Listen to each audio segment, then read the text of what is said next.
Hey, what's going on, everybody? This is Dr. Kenyon Hackworth back again. Hey, if you have not subscribed yet, please make sure you subscribe and hit that like button and leave a comment below. Today, I am going to talk about how the rich stay rich. That's a very important thing. You got to get rich and you want to stay rich. So, how the rich stay rich, and while most of us will end up dying poor, because that is the way the system is set up. Now, for an example, I am going to use two examples. I'm going to use Mackenzie Bezos, or Mackenzie Scott, who was formerly married to Jeff Bezos of Amazon fame, and I'm going to use Warren Buffett. Now, I want you to get an understanding of this. If you can get this understanding of compounding and how it works and how you can benefit from this tremendous power, then you can use it in your own life in the way you invest or way you instruct other people to manage your investments. So now, Jeff Bezos is currently the second richest man in the world right now, behind Elon Musk, who's number one on that list. And he has a net worth over $200 billion. So when he got divorced from Mackenzie Scott, or Mackenzie Bezos, back in 2019, he kept about 25% of his Amazon shares, and she owned about 4% of the company. Now, but as it was written back then, Mackenzie Bezos announced on Twitter, which is now known as X, on Thursday that she and Jeff Bezos have completed the process of dissolving their marriage, leaving her with 35.6 billion in Amazon stock. That was a tremendous amount of Amazon stock. So 35.6 billion in Amazon stock.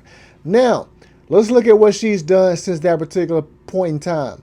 In 2023 alone, just last year, Mackenzie Scott sold 10.4 billion in Amazon shares. That was just last year. Also, she's donated quite a bit to charity. So despite having donated over 16.5 billion to around 1,600 nonprofits by selling billions worth of shares for charity, she still is the second largest shareholder owing to the company's success. One might think her fortune would dwindle owing to her unprecedented philanthropy. 16.5 billion is a monumental amount, even for one of the wealthiest people on the planet. But with Amazon's share prices increasing, she seems to be in a win-win position. So think about this. When she got divorced, her net worth was 35.6 billion. So since that time, she's given away $16 billion, 16.7, close to $17 billion. So how much you think her net worth she would have left? If it was 37 billion when they got divorced in 2019, 5 years later she's giving away 16 billion, and that doesn't even count if she's given away money so far this year. But as of today, June 21st, her net worth is right at 35 billion. So she started with 37 billion. She's giving away about 17 billion, but yet she sits on a net worth of around $35 billion. And it goes to this power of compounding. And you must understand this power of compounding, that when you own businesses, really good businesses that compound, you can donate a portion of your money away every single year.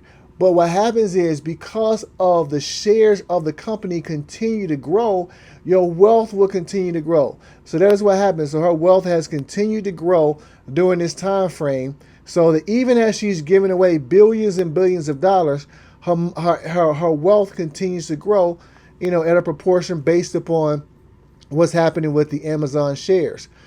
Second example I'm going to give you is Warren Buffett. Warren Buffett is the person that I've studied the most in terms of investing.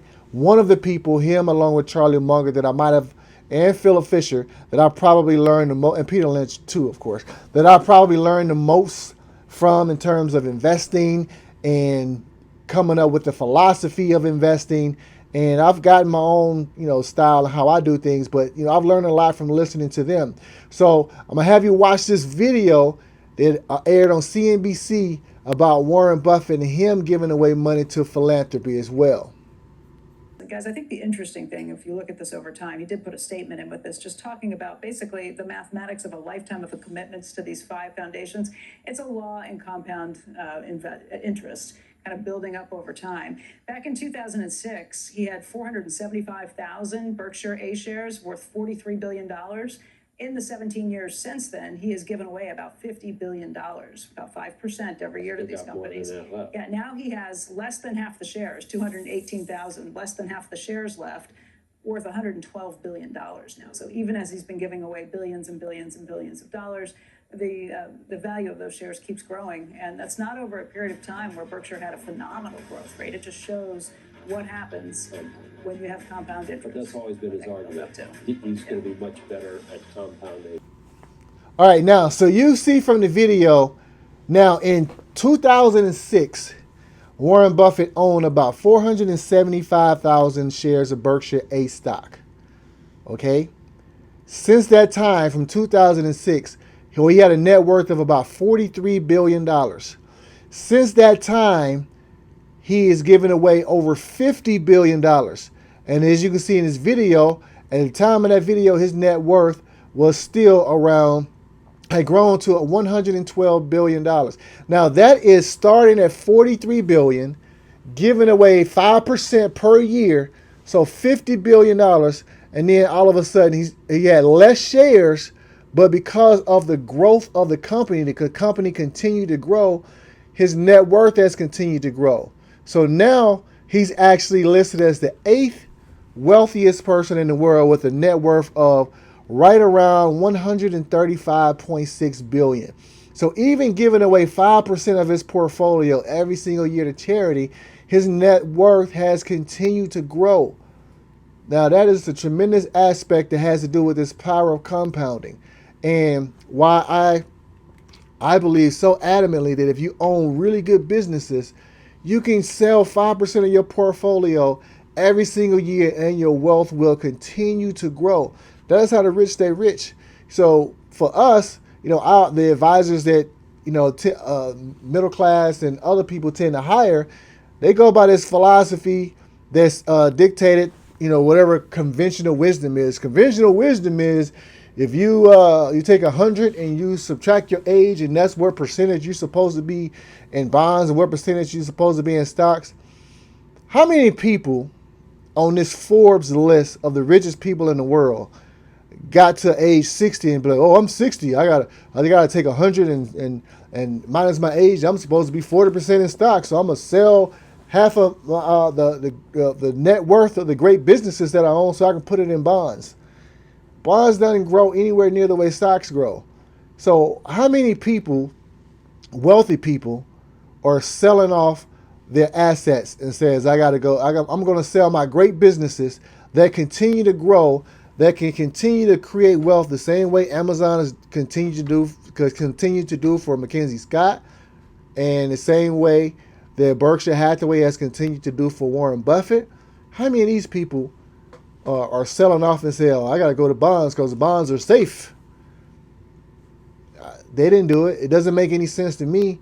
Why would I sell off my great businesses that I own? Why would I sell my Nvidia or my Amazon or my Apple or any of the other companies that I own that are compounding at a very high rate, and because bonds might be safer? Well, what if the market crashes? What if the market crashes? Well, my portfolio was down 28% in 2022. It doesn't matter. I've still compounded at greater than 20% a year for the last 8 years by owning good businesses. If you sell 5% of a portfolio that's growing, let's say it's growing at 15%, and your money will still be growing at 10% a year on average. You might have those years where there's a dip like 2022 or 2008 or 2000, but you're looking at the average. It's not about 1 year. If you set it, I'm selling 5% per year, and regardless of what that is, then over time, your wealth, just like theirs, will continue to grow, and your cash flow will continue to grow. But if you switch it up and say, well, I'm 50 years old, I got to go 50% bonds, which might grow at 1% or 2% or 3% maybe over a long period of time, then you're going to be selling off more money than is actually growing, and you're fighting against inflation. So the rich stay rich, or the wealthy stay wealthy, by continuing to own their businesses and continuing to let their money compound, and you just sell off a percentage of it every single year, and your money can continue to grow. Now your percentage, yours won't be billions like theirs, unless you're already a billionaire. But yours could be thousands, or hundreds of thousands, or millions, and it can continue to grow. It can continue to grow, but you have to understand this aspect of compounding.